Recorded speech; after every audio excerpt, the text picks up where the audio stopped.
నమస్కారం. భక్తి అంటే ఏంటి? అంటే కొన్ని నియమాలు పాటించడమా? లేకపోతే పూజలు, పునస్కారాలు చేయడమా? ఈరోజు మనం కొన్ని గాథలు చూద్దాం. ఇవి విన్న తర్వాత భక్తి మీద మనకున్న అభిప్రాయాలే మారిపోతాయేమో. ఇవి మామూలు కథలు కాదండి అస్సలు. హద్దులన్నిటినీ చెరిపేసిన స్వచ్ఛమైన ప్రేమకు నిలువుటద్దాలు. అంటే ఆలోచించండి, ఒకవేళ నిజమైన భక్తికి మనం పెట్టుకున్న నియమాలకి సంబంధమే లేకపోతే? కొన్నిసార్లు అన్ని నియమాల్ని పక్కన పెట్టేసినప్పుడే అసలైన భక్తి బయటపడుతుందేమో. ఇప్పుడు మనం వినబోయే కథలు బహుశా ఈ ప్రశ్నకు సమాధానమిస్తాయేమో. సరే, ఇక ఆచారానికి, అసలైన అనురాగానికి మధ్యున్న ఈ గీత ఎక్కడుందో కాస్త లోతుగా చూద్దాం. సరే, మరి మన ప్రయాణంలో మొదటి కథ కన్నప్ప కథ. ఈ పేరు వినని వాళ్ళు చాలా తక్కువ. దేవుడి మీద ప్రేమతో నియమాలను కూడా లెక్కచేయని ఒక మహాభక్తుడి కథ ఇది. ఈ కథ వింటే సంప్రదాయాల కన్నా స్వచ్ఛమైన మనసు ఎంత గొప్పదో మనకి అర్థమవుతుంది. అసలు ఎవరి కన్నప్ప? అతను ఒక గిరిజన వేటగాడు అంతే. అతనికి పూజలెలా చేయాలో తెలియదు, శాస్త్రాలు మంత్రాలు అస్సలు తెలియదు. అతనికి తెలిసింది, అతన దగ్గర ఉన్నది ఒక్కటే. అది శివుడిమీద స్వచ్ఛమైన, కల్మషం లేని ప్రేమ. అతని ప్రపంచం ఆ అడవి. అతని భక్తి కూడా అంతే, సూటిగా, సరళంగా ఉండేది. అతను శివుడికి పూజ చేసే పద్ధతి వింటే ఆశ్చర్యపోతాం. వేటాడిన మాంసాన్ని నైవేద్యంగా పెట్టేవాడు. అభిషేకం కోసం నీళ్లని తన నోటిలోనే పట్టుకొచ్చేవాడు. అంటే చూడండి, ఆలయ నియమాల ప్రకారం ఇవన్నీ ఎంత అపవిత్రమైన పనులు. కాని శివుడు చూసింది ఆ పైకి కనిపించే పనులను కాదు కదా, ఆ పనుల వెనుకున్న స్వచ్ఛమైన మనసుని చూతాడు. అలా జరుగుతుండగా ఒకరోజు కన్నప్ప భక్తిని ప్రపంచానికి చూపించాలి అని శివుడు అనుకున్నాడేమో. ఒక పరీక్ష పెట్టాడు.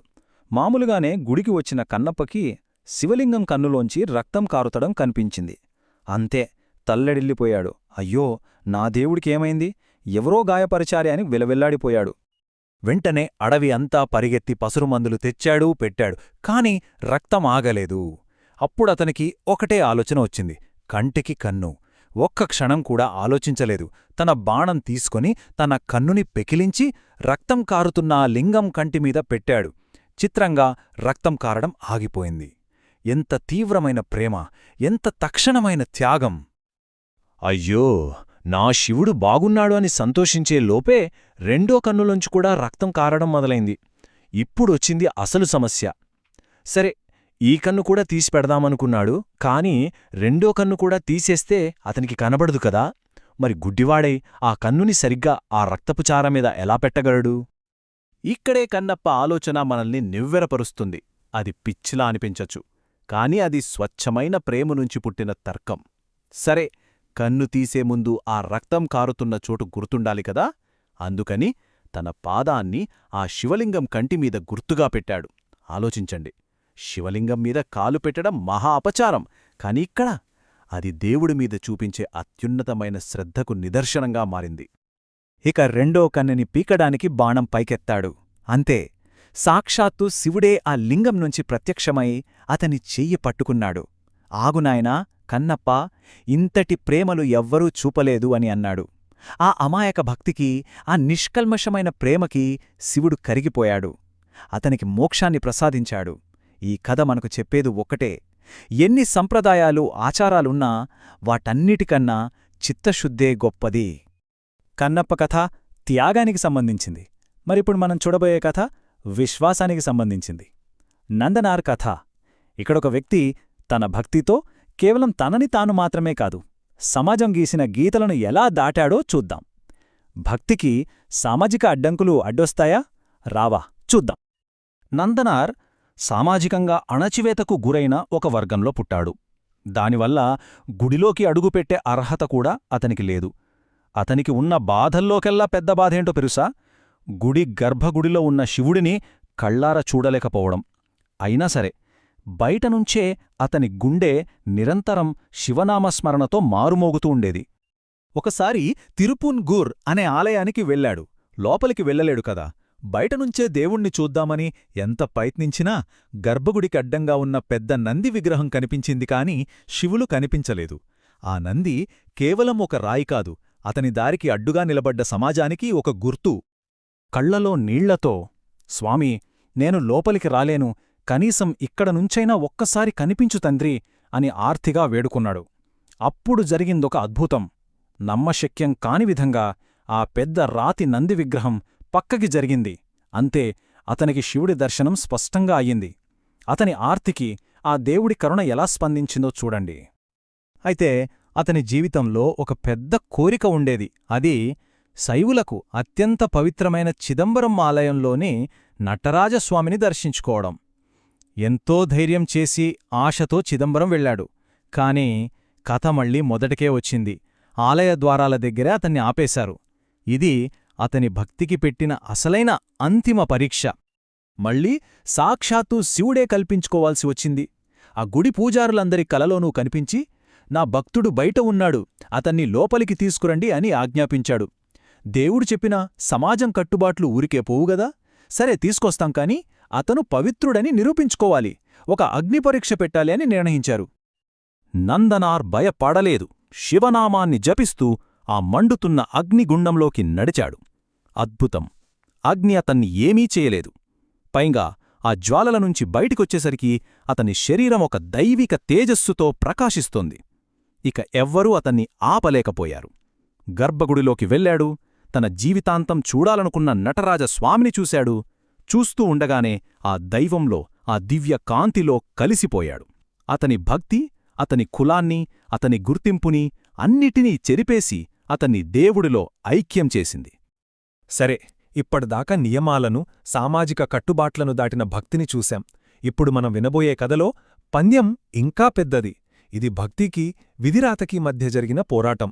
ఇక్కడ ఎదురుగా నిలబడింది సామాజిక నియమాలు కాదు, సాక్షాత్తూ మృత్యుదేవత యముడు.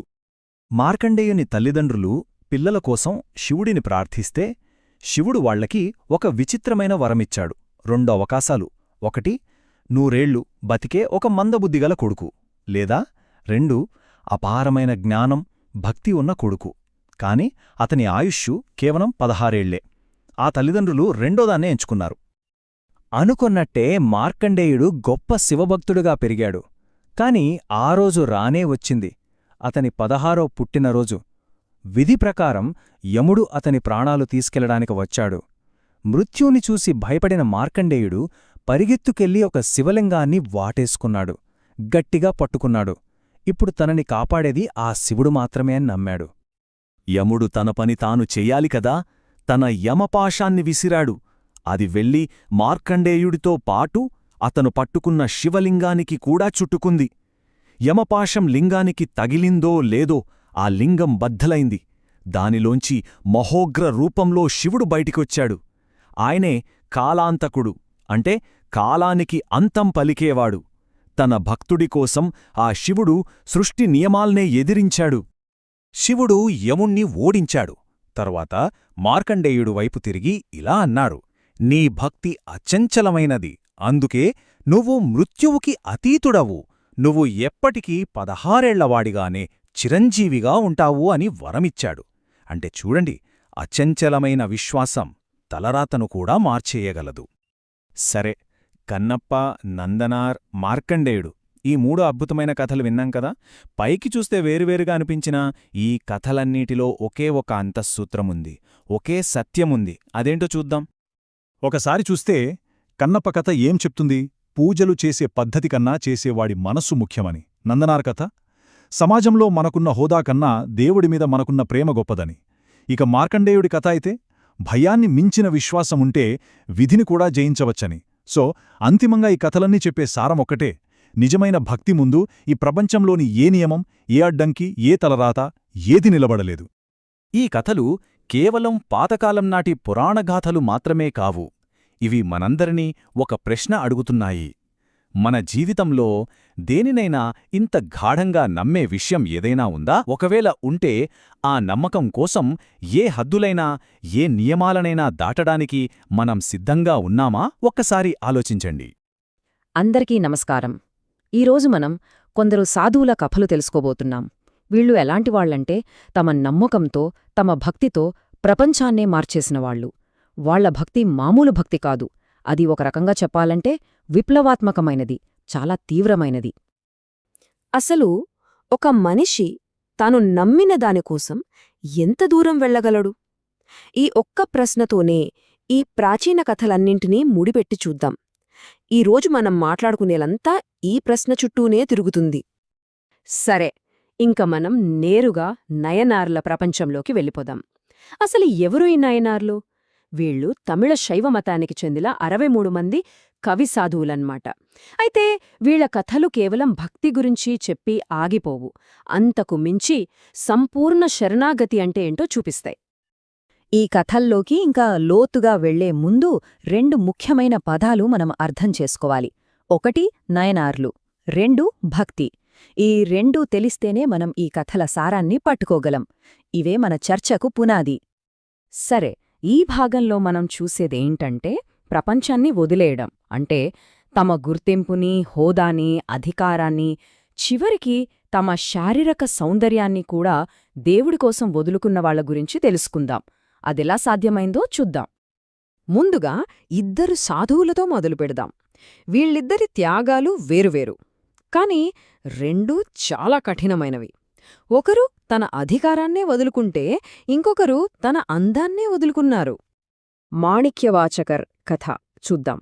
ఆయన పాండ్యుల ఆస్థానంలో ఒక గొప్ప ప్రధానమంత్రి. ఆయనకు ఎంత అధికారం ఉండేదంటే రాజుగారు యుద్ధగుర్రాలను కొనడానికి ఖజానా మొత్తాన్ని ఆయనకే అప్పగించారు. అంతటి బాధ్యత, అంతటి అధికారం ఆయనది. అలా గుర్రాల కోసం వెళ్తున్న దారిలో ఒక సంఘటన జరిగింది. అదే ఆయన జీవితాన్ని మలుపు తిప్పింది. శివుడే మారువేషంలో ఒక గురువుగా ఆయనకు కనిపించాడు. అంతే, ఒక్క క్షణంలో ఆయనకు అంతా అర్థమైపోయింది. ఈ ప్రాపంచిక అధికారమంతా తాత్కాలికం అని గ్రహించి రాజు ఇచ్చిన డబ్బు మొత్తంతో శివుడికి ఒక గుడి కట్టించేశారు. చూడండి ఎంత పెద్ద నిర్ణయమో! ఇక కారేకాల్ అమ్మయ్యార్ కథ చూస్తే ఒక మామిడి పండుతో అద్భుతం జరిగింది. ఆమె దగ్గర భర్త కోసం ఉంచిన 2 మామిడి పండ్లు ఉన్నాయి. వాటిలో ఒకటి ఆకలితో ఉన్న ఒక భక్తుడికి ఇచ్చేసింది. భర్త 2వ పండు అడిగినప్పుడు ఆమె శివుణ్ణి ప్రార్థించింది. వెంటనే ఆమె చేతిలో ఒక దైవిక మామిడి పండు ప్రత్యక్షమైంది. ఈ సంఘటనతో ఆమె భర్తకు ఆమె దైవిక శక్తి తెలిసిపోయింది. ఆమె ప్రార్థనలో ఎంత తీవ్రత ఉందో చూడండి.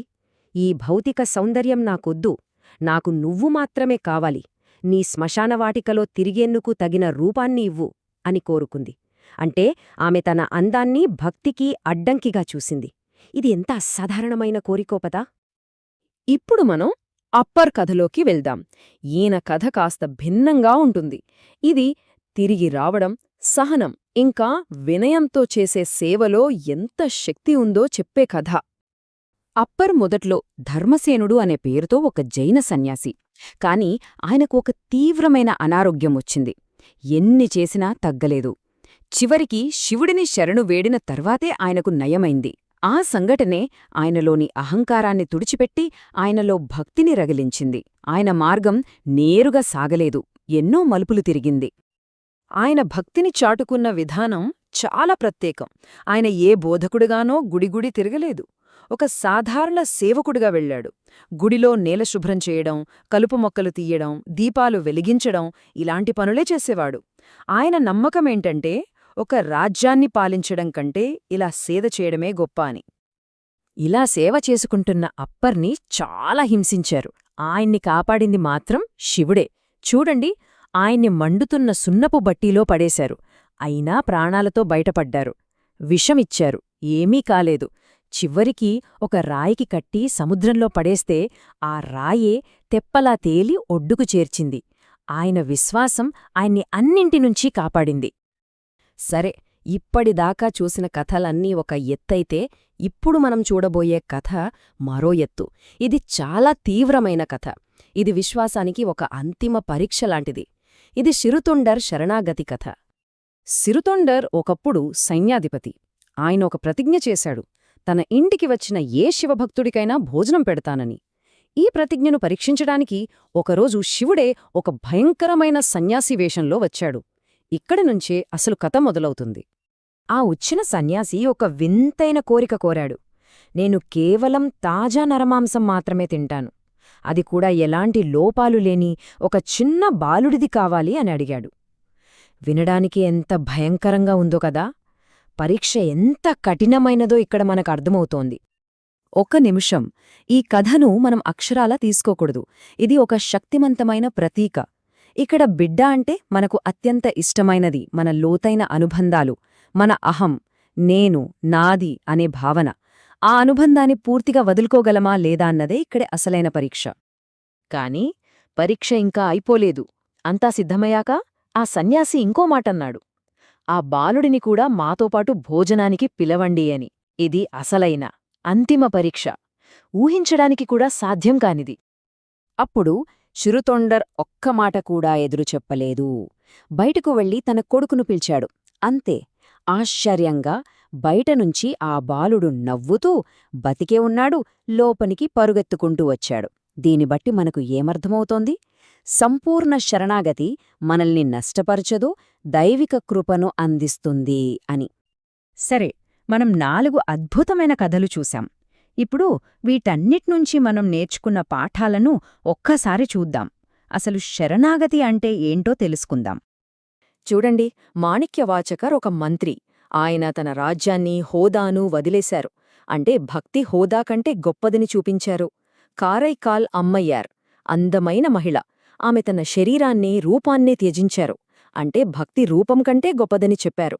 ఇక అప్పర్ ఒక గొప్ప పండితుడు. ఆయన అహంకారాన్ని వదిలేసి సేవ చేశారు.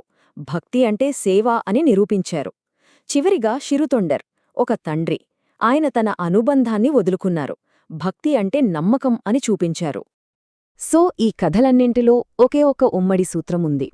అసలు లక్ష్యం ఏదో ఒకటి త్యాగం చేయడం కాదు. అసలు లక్ష్యమేంటంటే దైవిక ప్రేమ ముందు నేను, నాది అనే అహంకారాన్ని పూర్తిగా కరిగించేయడం. ఈ కథలన్నీ మన ముందు ఒకే ఒక్క ప్రశ్నను ఉంచుతున్నాయి. యాజమాన్య భావన లేకుండా, అంటే నాది అనే ఫీలింగ్ లేకుండా ప్రేమించడం అంటే అసలు ఏమిటి? ఈ విషయం గురించి ఆలోచిస్తూ ఉండండి.